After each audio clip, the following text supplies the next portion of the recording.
Love failure ಅಂತ ಜೀವನ ಮುಗಿದಂತಲ್ಲ. ಪ್ರೀತಿಯಲ್ಲಿ ಸೋತವರಿಗೂ ಹೊಸ ಬೆಳಕು ಇದೆ. ನೀನು ಪ್ರೀತಿಯಲ್ಲಿ ಸೋತಿದ್ದರೆ ಮೊದಲು ಒಂದು ವಿಷಯ ನೆನಪಿರಲಿ: ಪ್ರೀತಿ ಸೋತರೆ ಜೀವನ ಸೋತಂತಲ್ಲ. ನಿನ್ನ ಹೃದಯ ಒಡೆದಿರಬಹುದು, ಆದರೆ ಅದು ಮತ್ತೆ ಪ್ರೀತಿಸಲು, ಮತ್ತೆ ನಗಲು ಇನ್ನು ಬಲವಾಗಿ ಕುಡಿಯುತ್ತದೆ. ನೋವನ್ನು ಒಪ್ಪಿಕೊ, ಅಡಗಿಸಿಕೊಳ್ಳಬೇಡ. ಕಣ್ಣೀರನ್ನು ತಡೆಯಬೇಡ, ಅದು ದುರ್ಬಲತೆಯಲ್ಲ. ಮನದ ನೋವನ್ನು ಒಳಗೆ ಇಟ್ಟುಕೊಂಡರೆ ಅದು ವಿಷವಾಗುತ್ತದೆ. ಒಂದು ದಿನ, ಒಂದು ವಾರ, ಒಂದು ತಿಂಗಳು ತೆಗೆದುಕೊ, ಕೇಳು, ಅಳು, ನೋವನ್ನು ಬರೆದು ಸುಟ್ಟುಬಿಡು. ಮನ ಹಗುರ ಮಾಡು. ಅಳುವುದು ಹೀನತೆಯಲ್ಲ, ಅದು ಹೀಲಿಂಗ್ನ ಮೊದಲನೇ ಹಂತ. ಯಾರನ್ನು ದೂಷಣೆ ಮಾಡಬೇಡ.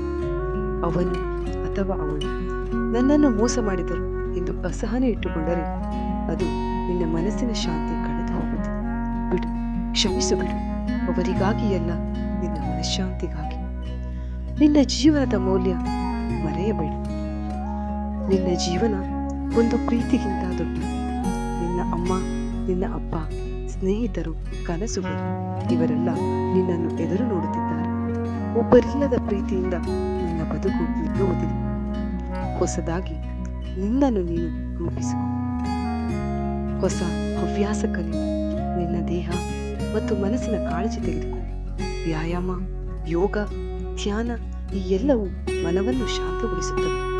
ಪ್ರತಿದಿನ ಕನ್ನಡಿಯಲ್ಲಿ ನಿಂತು ಹೇಳು: ನಾನು ನನಗೆ ಸಾಕು, ನನ್ನೊಳಗೆ ಅನಂತ ಶಕ್ತಿ ಇದೆ. ಕಾಲವೇ ಔಷಧಿ. ಇಂದು ನೋವಾಗಿರಬಹುದು, ನಾಳೆ ತುಸು ಕಡಿಮೆ, ಒಂದು ತಿಂಗಳ ನಂತರ ಹಗುರ. ಕಾಲದೊಂದಿಗೆ ಎಲ್ಲವೂ ಶಮನವಾಗುತ್ತದೆ. ಅದನ್ನು ತಾಳ್ಮೆಯಿಂದ ಎದುರಿಸು. ಮತ್ತೆ ಪ್ರೀತಿಸಲು ಹೆದರಬೇಡಿ. ಎಲ್ಲರೂ ಒಂದೇ ತರದವರಲ್ಲ.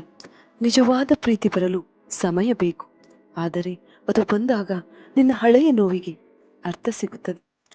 ನೀನು ಪ್ರೀತಿಯಲ್ಲೇ ಸೋತಿದ್ದೀಯ, ಆದರೆ ನೀನು ಪ್ರೀತಿಯಲ್ಲೇ ಹುಟ್ಟಿದವನು. ನಿನ್ನ ಮನಸ್ಸು ಮುರಿದಿರಬಹುದು, ನಿನ್ನ ಆತ್ಮ ಬಲವಾಗಿಯೇ ಇದೆ. ಹೇಳು, ಸಾಧನೆಗೆ ಅಣಿಯಾಗು. ಕಾರಣ ಏನೇ ಇರಲಿ, ಬಿಟ್ಟು ಹೋದವರು ಬಿಟ್ಟು ತಪ್ಪು ಮಾಡಿದೆ ಎಂದು ಹೊಟ್ಟೆ ಉರಿದುಕೊಳ್ಳುವಂತೆ ಬದುಕಿ ತೋರಿಸು.